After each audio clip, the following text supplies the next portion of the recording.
السلام علیکم ورحمۃ اللہ وبرکاتہ۔ نحمده ونصلی علی رسولہ الکریم، اما بعد فاعوذ باللہ من الشیطان الرجیم، بسم اللہ الرحمن الرحیم۔ ان اللہ وملائکتہ یصلون علی النبی یا ایھا الذین آمنوا صلوا علیہ وسلموا تسلیما۔ اللہم صل علی سیدنا و مولانا محمد معدن الجود والکرم وآلہ الکرام وابنہ الکریم وبارک وسلم۔ عزیزان ملت اسلامیہ، قرآن مقدس کی سورہ بقرہ کی تفسیر چل رہی تھی، آیت نمبر 4۔ اللہ رب العزت ارشاد فرماتا ہے: والذین یؤمنون بما انزل الیک وما انزل من قبلک وبالآخرۃ ہم یوقنون۔ کنز ایمان کے مطابق اس کا ترجمہ: اور وہ لوگ کہ ایمان لائیں اس پر جو اے محبوب صلی اللہ علیہ وآلہ وسلم تمہاری طرف اترا اور جو تم سے پہلے اترا، اور آخرت پر یقین رکھیں۔ مطلب اس کا یہ ہے کہ اللہ رب العزت نے جو قرآن مقدس اے محمد الرسول اللہ صلی اللہ علیہ وآلہ وسلم آپ پر اتارا، اور آپ سے پہلے جو اگلے انبیاء پر کتابیں اللہ رب العزت نے آسمانی کتابیں نازل فرمائی، ان تمام کے تمام پر ایمان رکھتے ہیں۔ یہ لوگ کامل مومن ہیں، کامل مسلمان ہیں۔ پچھلے ہفتے اس سے اگلی آیت کا بیان ہوا تھا، اس میں متقی حضرات کے 3 اوصاف بیان کیے گئے تھے کہ الذین یؤمنون بالغیب ویقیمون الصلاۃ، بغیر دیکھے ایمان لاتے ہیں، نماز قائم کرتے اور زکوٰۃ ادا کرتے ہیں۔ وَمِمَّا رَزَقْنَاهُمْ يُنْفِقُونَ، جو کچھ بھی ہم نے انہیں دیا ہے وہ خرچ کرتے، چاہے زکوٰۃ ہو یا صدقہ نافلہ ہو۔ مفسرین کرام بیان فرماتے کہ ان دونوں آیتوں کے اندر تعلق اور ربط کیا ہے۔ علامہ مفتی احمد یار خان نعیمی تفسیر نعیمی کے اندر ارشاد فرماتے کہ اس سے اگلی جو آیت تھی اس میں وہ متقی اور پرہیزگار لوگ مراد تھے۔ پہلے وہ لوگ کافر تھے، مشرک تھے، پھر اس کے بعد ایمان لائے تو تفصیل کے ساتھ اس کا ذکر ہوا کہ وہ لوگ بغیر دیکھے ایمان لاتے، نماز قائم کرتے، زکوٰۃ ادا کرتے ہیں۔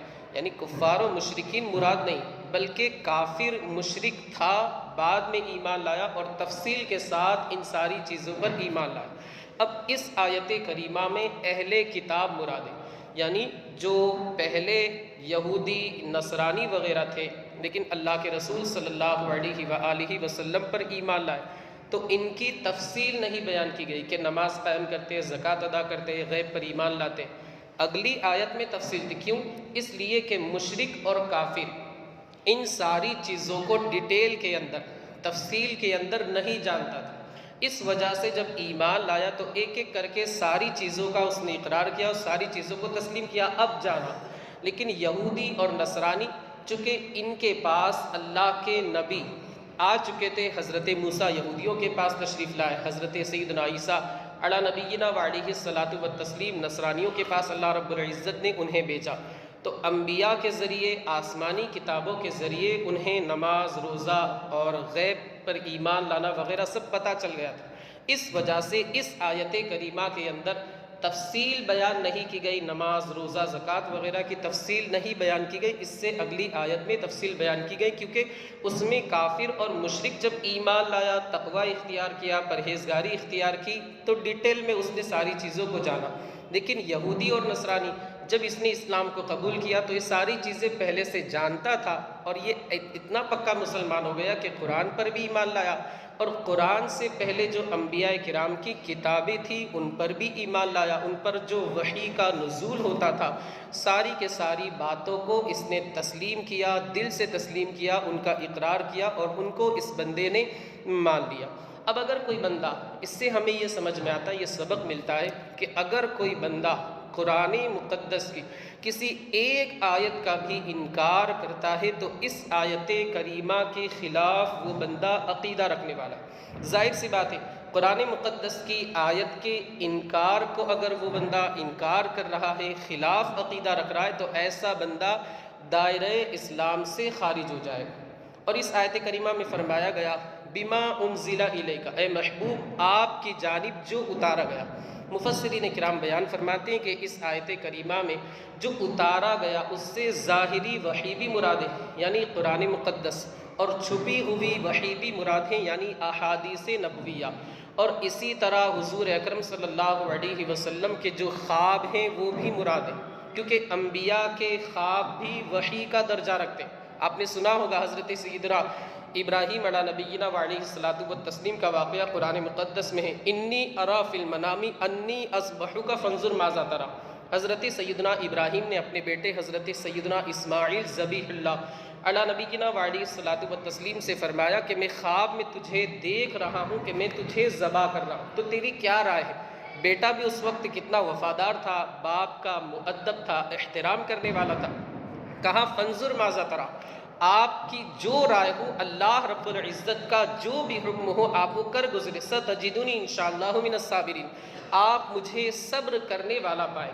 تو انبیاء کے جو خواب ہوتے ہیں وہ بھی وحی کا درجہ رکھتے ہیں، اور ان پر بھی ہمیں ایمان لانا ضروری ہے۔ تین چیزیں، ایک تو ظاہری وحی یعنی قرآن مقدس، ایک چھپی ہوئی وحی جو حدیث پاک ہے، اور ایک انبیاء کرام کے خواب۔ ان ساری چیزوں پر ہمیں ایمان لانا ضروری ہے، اور بات دراصل یہ ہے کہ یہ ساری چیزیں ہمارے حضور کی زبان پر جو کچھ بھی جاری ہوا وہ سب اللہ رب العزت ہی کی جانب سے جاری ہوا، اس لیے کہ قرآن مقدس میں اللہ رب العزت نے ارشاد فرمایا وما ينطق عن الهوى ان هو الا وحی یوحی، کہ ہمارا یہ جو محبوب ہے، ہمارا جو نبی ہے، ہمارا جو رسول ہے، یہ اپنی خواہش سے کچھ نہیں کہتا، بلکہ یہ تو وحی ہوتی ہے جو ان کی جانب نازل کی جاتی ہے، اور وحی کی بنیاد پر یہ کلام کرتے اور یہ ساری باتیں بتاتے۔ امام اہل سنت کیا ہی خوب فرماتے ہیں، وہ دہن جس کی ہر بات وحی خدا چشمہ علم و حکمت پہ لاکھوں سلام، وہ زبان جس کو سب کن کی کنجی کہے اس کی نافذ حکومت پہ لاکھوں سلام۔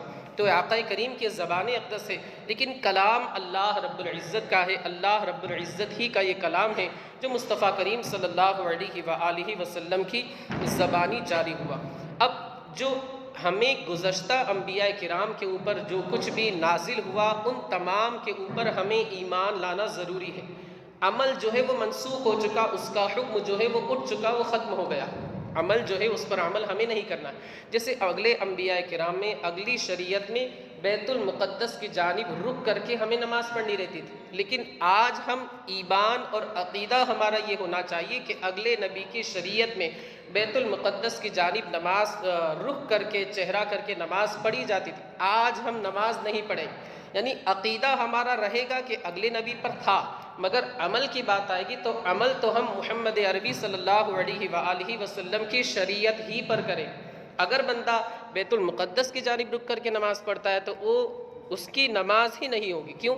اس لیے کہ استقبال قبلہ اس کا نہیں پایا جائے گا۔ استقبال قبلہ نماز کی شرطوں میں سے ایک شرط ہے، تو ہمیں اگلے انبیاء کے اوپر ایمان لانا ضروری ہے اجمالی طور پر، لیکن ان کی شریعت پر عمل کرنا ہم پر ضروری نہیں، ورنہ اگر ہم عمل کرنے جائیں گے تو ہماری جو شریعت محمدیہ علی صاحبہ الصلاۃ والتسلیم اس پر عمل ترک لازم آئے گا اور اس پر عمل نہیں ہو پائے۔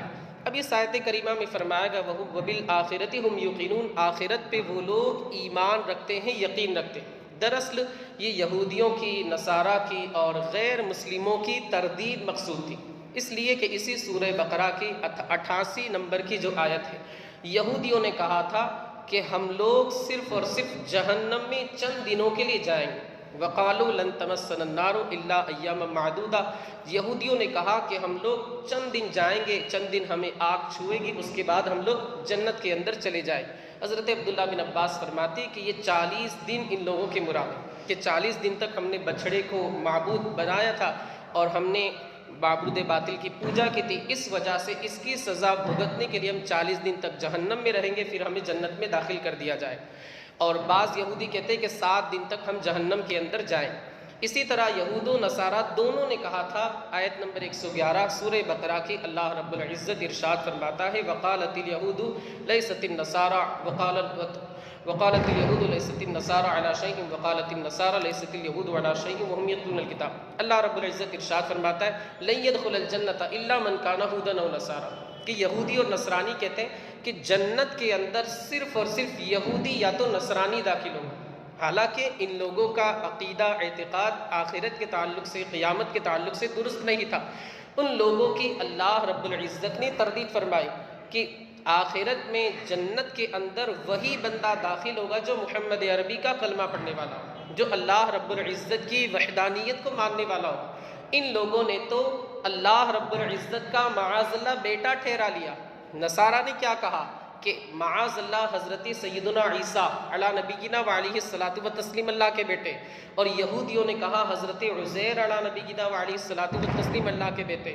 تو اللہ رب العزت نے ان لوگوں کی تردید فرمائی، تعریض فرمائی کہ تمہارا عقیدہ ایسا ہے اور تم یہ گمان کرتے، تمہاری یہ امید ہے کہ تم جنت میں داخل ہو، تو جنت میں تو وہ بندہ داخل ہوگا جس کا عقیدہ صحیح ہو، درست ہو، اور اللہ رب العزت کے بتائے ہوئے راستے کے مطابق۔ تم نے تو یہاں پر شرک کر دیا، اللہ رب العزت کا معاذ اللہ شریک ٹھہرا دیا۔